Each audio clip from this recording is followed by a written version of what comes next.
শুভ দুপুর বন্ধুরা, সবাই কেমন আছে? আশা করি সবাই খুব ভালো আছে। তো আমিও অনেক ভালো আছি। তোমরা কেমন আছো অবশ্যই কমেন্ট করে জানাবে। তো আজকে দুপুরে একটা ব্লগ নিয়ে চলে আসলাম। তো বন্ধুরা, ব্লগটা হচ্ছে কি বলো তো, আমার বড় একটা জিনিস নিয়ে এসেছে, ওটা আর কি দেখাবো কি জিনিস নিয়ে এসেছে। তো যাই হোক, চলো দেখাচ্ছি। তো বন্ধুরা, এই সে জিনিস। তো গরম পড়েছে তাই হাট থেকে নিয়ে আসলো আনারস। তো বলছে গরম পড়েছে তাই সবাই আনারসটা কেটে খায়। তো আমি ভাবলাম তো যেহেতু আনারসটা এনেই ফেলছে, একটু ভিডিও করে নেই, বন্ধুদের সঙ্গে আমি শেয়ার করি।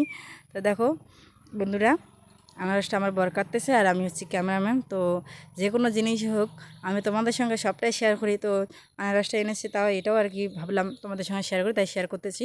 তো বন্ধুরা দেখো, আমি একটু হেল্প করতেছি। আনারসটা বর কেটে ফেললো, আমি একটু ধুয়ে দিচ্ছি আর কি। তো এদিকে আমার বর কাটতেছি দেখো। তো প্রায় দেখো আনারসগুলো কাটা শেষ। তো এর মধ্যে আমি একটু দিয়ে দিলাম লবণ ছিটা, দিয়ে দিলাম লঙ্কা, দিয়ে একদম সব কিছু দিয়ে মিক্সচার করলাম। মিক্সচার করে সবাইকে একদম